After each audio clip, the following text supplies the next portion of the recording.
ہم جیسے گرے پڑے لوگ ان کے دربار میں ان کی منقبت کیا لکھ سکتے ہیں، کیا کہہ سکتے ہیں، کیا سنا سکتے ہیں؟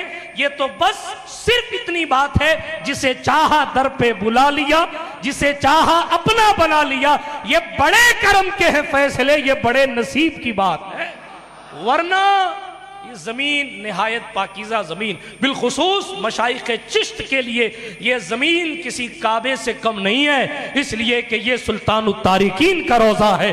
ملائک جس کی چوکھٹ کو چومنے آتے ہیں، صوفیہ جس کی قدم کی خاک اور جس کے مزار کی خاک کو اپنی آنکھ کا سرما بناتے ہیں، وہ سلطان التارکین کی چوکھٹ ہے۔ ان کی سادگی کو دیکھ کر لیول نہ ناپیے گا، اس لیے کہ لیول قبر کے اوپر سے پتہ نہیں چلتا، قبر کے اندر سے پتہ چلتا۔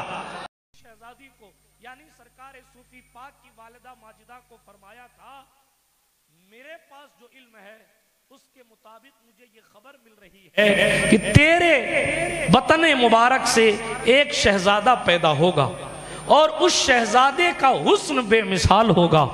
اس شہزادے کا جو جسم ہوگا وہ آدھا جسم سبزی کی طرف، ہرے پن کی طرف مائل ہوگا، اس کا سینہ کشادہ ہوگا اور اس کا سینہ علم سے بھرا ہوا ہوگا۔ یہ حضرت صوفی پاک کے نانا نے فرمایا، لیکن پھر یہ بھی کہا لیکن ایک بات اور ہے، وہ تب پیدا ہوگا جب میرا انتقال ہو جائے، میرے انتقال کے بعد پیدا ہوگا، لیکن جس کی پیدائش سے پہلے جس کے علم کی شان بیان کی جائے، ہم یہ سمجھتے ہیں جس کا گنبد جتنا اونچا ہے اس کی رفعت ہی اتنی ہے، ایسا نہیں ہے، یہ سچائی نہیں ہے۔ یہ تو اللہ جانتا ہے کہ وہ جو قبر کے اندر سو رہا ہے اس کی پہنچ کہاں تک ہے۔ جب وہ نماز پڑھائے تو مقتدیوں کو عرش اعظم دکھاتا ہو، جب اس سے بشری چادر وہ اتار دے تو وہ کہاں تک آتا ہوگا، کہاں تک جاتا ہوگا، یہ کون بیان کر سکتا ہے کہ ان کی رسائی، ان کی پہنچ، ان کی بلندی کہاں تک ہے۔ اس لیے اس بارگاہ میں نہایت ادب کے ساتھ بیٹھا کہ یہ وہ ذات ہے جو فرماتی ہے کہ دنیا تو میرے خیال میں بھی نہیں آتی، دنیا خیال میں بھی نہیں۔ یہ سلطان التارکین ہے، اور لوگ عرصوں کے نام پہ اگر اونچ نیچ کرتے ہیں تو ان کا بیڑا غرق کیوں ہونا ہے، اللہ معاف کرے۔ اس لیے کہ یہ دربار وہ اوروں کا دربار اپنی جگہ، لیکن یہ تارک السلطنت کا دربار، یہ سلطان التارکین کا دربار۔ اچھا، یہ سلطان التارکین کا لقب بھی میری ناقص معلومات کے مطابق فرشتوں کی زبان سے جاری ہوا جی۔ یہ حضرت صوفی حمید الدین ناگوری ہیں، ان کی عظمت، ان کی رفعت کون بیان کر سکے۔ دنیا اتنی دور رکھتے تھے۔ آپ کے ایک مرید تھے، ان کا نام تھا یاسین، بڑے سیٹھ تھے، سرکار صوفی کے خادموں اور غلاموں میں تھے۔ ایک جگہ سفر کے لیے ایک بار تشریف لے گئے آپ کے مرید، جن کا نام تھا یاسین۔ وہ تشریف لے گئے تو بہت سارے گھوڑوں، نوکروں، سواریوں کے ساتھ تشریف لے گئے۔ ان کو ایک حادثہ پیش آ گیا، اس حادثے میں سب لٹ گیا، گھوڑے لٹ گئے، کنگال ہو گئے۔ ایک جملے میں کہوں، کنگال ہو کر جب واپس اپنے گھر پہنچے نا تو اپنے ہی گھر کا دروازہ کھٹکھٹایا نا تو خادم کھولنے کو تیار نہیں تھا۔ کہا میں نہیں کھولتا۔ کہا کیوں؟ میں تیرا آقا ہوں، یہ میرا گھر ہے۔ کہا نہ میرے گھر کا مالک اس طرح جاتا ہے اور نہ یوں چپکے سے آتا ہے، تو میرا مالک نہیں، کوئی اور ہوگا۔ کیوں؟ اس لیے کہ وہ ہمیشہ شاہوں کی طرح جاتا تھا، شاہوں کی طرح آتا تھا۔ بہت دیر سے بات کرنے کے بعد آخر گھر پہنچا اور اپنے حال کا خیال کر کے رویا کرتا تھا۔ صوفی سرکار اس کو چاہتے تھے۔ دنیا کا ترک کا لیول دیکھیں، سرکار صوفی پاک کہتے ہیں میرا دل چاہتا ہے کبھی کبھی کہ میں امیر یاسین کے لیے دعا کر دوں، اللہ سے کچھ مانگوں۔ میرا دل چاہتا ہے کہ میں اللہ سے دعا کر کے اپنے مرید یاسین کے لیے کچھ مانگ لوں، لیکن پھر خیال آتا ہے میں اسے دنیا میں کیوں گرفتار کروں، اس لیے میں اس کے لیے کچھ نہیں مانگتا۔ اسی لیے ناگور والے کہتے ہیں شکیل صاحب سے پوچھئے کہ اگر دنیا کے کچھ معاملات مانگنے ہوں تو ادھر چلے جایا کرو، اس لیے کہ انہوں نے تو چھوڑ دیا ہے۔ ادھر سے دنیا کے معاملات ادھر سے نہ پیش کیا کرو، دنیا کے معاملات ادھر سے پیش کیا کرو جدھر حضرت مائی خدیجہ کا مزار ہے۔ مائی خدیجہ کے حوالے سے صوفی پاک فرمایا کرتے، پہلے تو اپنی ماں کے حوالے سے فرمایا تھا سرکار صوفی نے، اگر اس دور میں میری ماں سے متقیہ کوئی عورت ہوتی تو حمید الدین اس کے پیٹ سے پیدا ہوتا۔ اور پھر حضرت فرید الدین چاک پرہ سے کہا تھا، او فرید جس سال میری شادی ہوئی ہے اگر تیری دادی خدیجہ سے زیادہ کوئی پارسا خاتون ہوتی تو حمید الدین کی شادی اس خاتون سے کروائے۔ اور پھر بات کرتے کرتے فرمایا وہ جو کام کر دیتی ہے یا بتا دیتی ہے نا، اس سے جو کام ہو جاتے ہیں اور پھر وہ بہانہ کر دیتی ہے اس وجہ سے کام ہو گیا، اس وجہ سے کام ہو۔ صوفی پاک فرماتے ہیں وہ بہانہ بتا کر اپنی طاقت چھپاتی ہے، حالانکہ وہ سارے کام اس کی کرامت کی وجہ سے ہوتے ہیں۔ جس کی کرامت صوفی حمید الدین مانتے ہو وہ مائی خدیجہ کی ذات ہے۔ برادران ملت اسلامیہ کیا بتاؤں ان کی عظمت، کیا بتاؤں ان کی شان، ان کی شان کی قدرت نے کیا رفت اور کیا بلندیاں عطا فرمائی۔ ایک بات پوری کروں اس کے بعد بلبل راجستھان کو پیش کروں، اور نہ کہیں گے فرشتوں کی بات کر کے آپ چلے گئے اور کچھ پڑھا نہیں۔ حاضری لگا لوں، میں بھی اپنی بیٹری چارج کر لوں تاکہ بروز قیامت جب چوکھٹ پہ حاضری دینے والوں کا ذکر آئے تو کہیں نہ کہیں اس فقیر کا بھی تذکرہ ہو جائے۔ سلطان التارکین صوفی حمید الدین ناگوری میں عرض کر چکا، شیخ محقق جیسے لوگ جہاں اپنے قلم کو روک دیتے ہیں، محبوب الہی جیسے لوگ جنہیں پیر کہہ کر یاد کرتے ہیں، بڑے بڑے لوگوں کا قلم جن کے مناقب لکھتے لکھتے جو ہے وہ رک گیا یہ کہہ کر ہمیں پتہ ہی نہیں کہ ان کی سربلندیاں ان کی بلندیاں کہاں تک ہے۔ بات کو ختم کر رہا تو چونکہ سرکار صوفی پاک دنیا سے ہٹ کر پرہیزگاری والی زندگی گزارتے تھے، آپ نے سن رکھا ہے آپ کی شان یہ تھی کہ اگر بادشاہ بھی نذرانہ لے کر آئے تو آپ قبول نہیں فرماتی، بلکہ ایک مقام پر کہا ہم جو کچھ نذرانے لے بھی لیتے ہیں نا وہ اس لیے لیتے ہیں تاکہ کسی مسلمان کا دل نہ ٹوٹ جائے، اور لے کے رکھ دیتے تھے۔ کتابوں کو پڑھیے مفہوم نکل کے آتا ہے، کوئی آتا اور آپ کا نذرانہ لے کے چلا جاتا، کہیں استعمال کر لیتا، حضرت کچھ نہیں فرماتے، جاوید صاحب دیکھو آپ یہ ترک دنیا ہے، یہ ہے صحیح معنوں میں ترک دنیا۔ لیکن اتنا سب کرنے کے باوجود بھی اللہ اکبر جس منزل پہ خود کو چاہ رہے تھے وہ منزل ابھی تک اس منزل پر بظاہر پہنچے نہیں۔ ایک دن ہوا یہ کہ جنگل میں عبادت کر کے جب گھر تشریف لائے تو سر کی پگڑی اتری ہوئی تھی، سر پہ دستار نہیں تھی، سن رہے ہیں آپ، سر پہ دستار نہیں تھی۔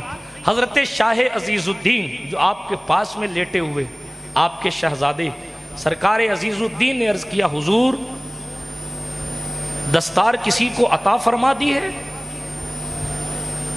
کچھ نہیں بولے۔ پھر حضرت عزیز الدین نے عرض کیا ابا جان کیا یہ دستار کسی کو دے دی ہے، کہیں گر گئی ہے؟ صوفی پاک نے فرمایا کچھ نہیں ہوا، دیکھو یہ رہی۔ لیکن جب تیسری بار انہوں نے پوچھا سرکار ماجرا کیا ہے، اب سنیے کہاں بیٹھے ہیں اور اپنی اوقات ہم اور آپ دیکھیں۔ فرمانے لگے میں عبادت میں مشغول تھا کہ میں نے 2 فرشتوں کی باتیں سنی، وہ 2 فرشتے زمین پر دنیا ترک کرنے والے لوگوں کی فہرست بنانے آئے تھے، یعنی پوری روئے زمین پر جن جن لوگوں نے دنیا کو چھوڑ کر خداوند قدوس کی طرف لو لگائی ہے ان کی فہرست ان کی لسٹ بنا رہے تھے۔ ایک فرشتے نے دوسرے فرشتے سے کہا حمید الدین کا نام لکھوں کہ نہ لکھوں؟ حمید الدین کا نام لکھوں کہ نہ لکھوں؟ دوسرے فرشتے نے کہا مت لکھ۔ کیوں؟ 4 گز کے کپڑے کا اب بھی یہ محتاج ہے، اس کے سر پر یہ 4 گز کا کپڑا اس کا یہ مالک ہے، تو ترک کہاں پایا گیا؟ منزل عشق میں تسلیم و رضا مشکل ہے، جن کے رتبے ہیں سوا ان کو سوا مشکل۔ پہنچ پائیں گے ہم تو یہاں پریب کلات کلاس کے بھی اسٹوڈنٹ نہیں ہیں۔ سرکار صوفی فرماتے میں نے جیسے ہی اس فرشتے کی بات سنی اپنی دستار ہاتھ میں لی اور اتار لی سر سے، تو دوسرے فرشتے نے کہا اب صرف ترک کے دنیا کرنے والوں میں نام نہیں لکھا جائے گا بلکہ انہی کو سلطان التارکین لکھا جائے گا، انہی کو سلطان التارکین لکھا جائے گا۔ جو اپنے جسم پر 4 گز کپڑے کو بھی خدا کی راہ میں قربان کر دینے کی کیفیت رکھتا ہو، وہ نمازیں چھوڑ دینے والوں کو عزیز رکھے گا، وہ حرام کھانے والوں سے پیار کرے گا، وہ کسی اور کی بہن بیٹیوں پر بری نگاہ ڈالنے والوں کو اپنے وفا مریدوں میں شامل کرے گا، وہ کسی اور کی زمینیں دبا لینے والے یا ان کے نام پر لنگر کر کے جناب حرام لوٹ کر لنگر کرنے والے کو اپنا بنائے گا؟ ہرگز نہیں۔ جو اپنے مرید کے لیے دنیا مانگنے میں جو ہے وہ سوچتا ہو کہ مانگوں کہ نہ مانگوں، تجسس کرتا ہو، وہ ہمارے اور آپ کے لیے معاذ اللہ رب العالمین ہم ہیں کہاں؟ جس دربار میں آئے ہوں اس دربار سے اپنی عقیدتوں کو وابستہ رکھا کرو، اور نہایت ادب کے ساتھ، بالخصوص میں ہر سال کہتا ہوں، اس سال پھر کہتا ہوں، بالخصوص صوفی حمید الدین کے دربار میں نہایت ادب کیا کرو۔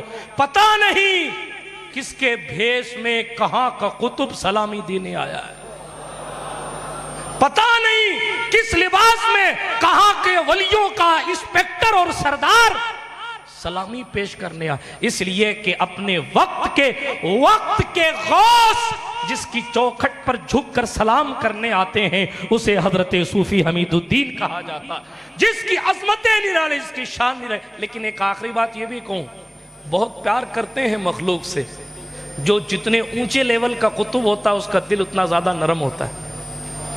لاڈنوں کی چیونٹی واپس لاڈنوں یوں ہی نہیں لے جائی جاتی، جو لاڈنوں کی چیونٹی کو اس کے گھر تک پہنچائے، جب اس منزل پر پہنچتا ہوں تو پھر میری بانچیں کھلتی ہیں۔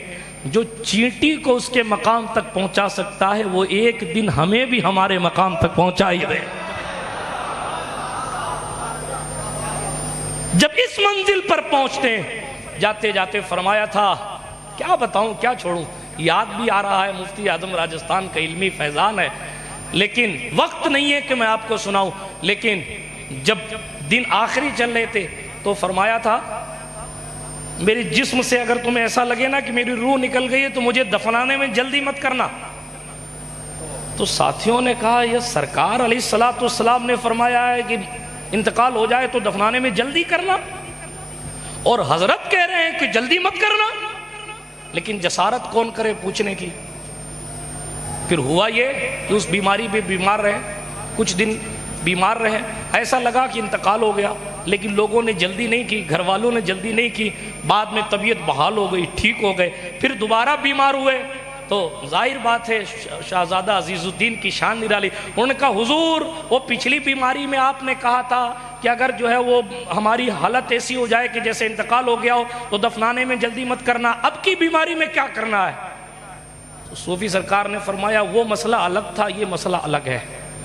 کہا وہ مسئلہ کیا تھا؟ کہا وہ ان دنوں ہم ان منزل سے گزر رہے تھے کہ میں یہاں زمین پر ہوتا تھا اور میری روح عرش میں جا کر گھوم کے آیا کرتی۔ صوفی صاحب ہیں یہ سلطان التارکین کا دربار ہے، کیا بیان کیا جائے ان کے بارے میں، کیا چھوڑا۔ یہ صوفی حمید الدین ناگوری ہیں، اللہ اکبر کبیرہ۔ فرماتے ہیں ان دنوں کنڈیشن اور کیفیت یہ تھی کہ میری روح عرش بالا پر جایا کرتی تھی، ابھی وہ نہیں۔ دستار اتار دی، وہ واقعہ تھوڑا سا بچ گیا، وہ دستار اتار دی تو شاہ عزیز الدین نے سوچا کہ شاید اب حضرت سر پہ دستار نہیں رکھیں گے، تو کہا حضور یہ دستار میں لے لوں، یہ دستار میں لے لوں۔ حضرت صوفی پاک کا کشف دیکھی، ان کی کرامت دیکھی، فرمایا عزیز اگر تجھے برا نہ لگے تو میں دستار فرید کو دے دوں، اپنے پوتے کو۔ کہا بالکل حضور آپ چاہیں تو عطا فرمائیں۔ آپ نے اپنے پوتے سرکار شاہ عزیز الدین کے سر پر وہ دستار رکھی۔ بعد میں پتا چلا کہ شاہ عزیز الدین کا وصال تو صوفی حمید الدین کی زندگی میں ہو گیا تھا. وہ دستار جانشینی کی دستار تھی اور سرکار صوفی پاک کے جانشین آپ کے پوتے تشریف فرما ہوئے اس مسند پر. اس لیے آپ نے اپنی زندگی میں بغیر شاہ عزیز الدین کو کچھ کہے ہوئے آٹومیٹک اللہ کے دیے ہوئے علم سے دستار اٹھا کر اپنے پوتے کے سر پہ رکھ کے یہ بتا دیا تھا کہ میرے بعد میرا جانشین کون ہوگا. بہت ساری وصیتیں ہیں، بہت ساری نصیحتیں. اس میں سے ایک وصیت یہ ہے، میری نام کی نیاز لگانا، مجھ کو بخشنا تو مجھے گوشت کبھی نہ بخشنا. ہاں، اگر کسی مولوی صاحب کا دماغ خراب ہو کے کچھ نہیں ہوتا ہے تو میں بتا دوں یہ وصیت ہے، وصیت. ہاں، وصیت نہیں بخشنا مجھے کبھی گوشت. کوئی اور چیز نیاز لگا دینا مجھے بخشوا دے، گوشت مت کا حضور خود نہ ذبح کرے، دکان سے خرید کے لا کے کروا دیں تو. سرکار صوفی نے فرمایا دکان والا قصائی بھائی بھی تو کسی نہ کسی بکری کو ذبح کرے گا. اس لیے میں نہیں چاہتا کہ میرے نام کی نیاز گوشت پر لگائی جائے. بین السطور کتابوں میں یہ لکھا ہے ان اللہ والوں کا مقصد یہ ہوتا تھا ہم اپنی خواہشات نفسانی کے لیے کسی کی جان لینا نہیں چاہتے، حتیٰ کہ وہ چیونٹی یا مچھر بھی کیوں نہ ہو. یہ بہت اونچا لیول ہے، بہت اونچا. آپ سے صرف اتنی گزارش ہے جو پچھلی کئی تقریروں میں کہہ رہا ہوں، آج پھر کہہ رہا ہوں، آپ کم سے کم اتنا کر لیجئے کہ جس ہوٹل پہ کھانے جاتے ہیں گوشت کا اصول یہ ہے ذبح کرنے والا سنی صحیح العقیدہ ہو اور کٹنے سے لے کر سامنے آنے تک وہ نگاہ مسلم کے سامنے ہوگا تبھی حلال ہوگا، وگرنہ تو وہ روزی آپ کے لیے حلال نہیں ہے. پک اپ پہ لٹکی ہوئی مرغیاں وہ بھی ذبح ہو کر آتی ہیں اور ہوٹلوں میں بہترین نام کے ساتھ بک جاتی ہیں اور بندہ مردار کھا رہا ہوتا ہے اور پھر لذت عبادت میں اثر نہیں آتی. تھوڑی سی محنت کیجئے اور اس طرف بھی توجہ کیجئے اگر واقعی صوفی والے بننا چاہتے ہیں، وگرنہ تو ظاہر بات ہے میں کیا عرض کروں اور کیا میری اوقات کے میں عرض کر سکتا ہوں. یہ ان کی شان ہے کہ ہمیں اور آپ کو بلایا، نوازا. اللہ پاک ہماری آپ کی حاضری کو قبول فرمائے. شہر ناگور کے جو بھی افراد اور جو بھی تحریکیں بزم فضائے مدینہ وغیرہ اس مبارک محفل کو سجاتے ہیں، جو لوگ کوششیں کرتے ہیں، اللہ پاک سب کی کوششوں کو قبولیت کا شرف عطا فرمائے. آئیے بلبل راجستھان شریف پالی صاحب یعنی ہمارے پروگرام کے مختے کا استقبال کر لیں. نعرہ تکبیر. ایسے استقبال میں تو پھر سلام پڑھنے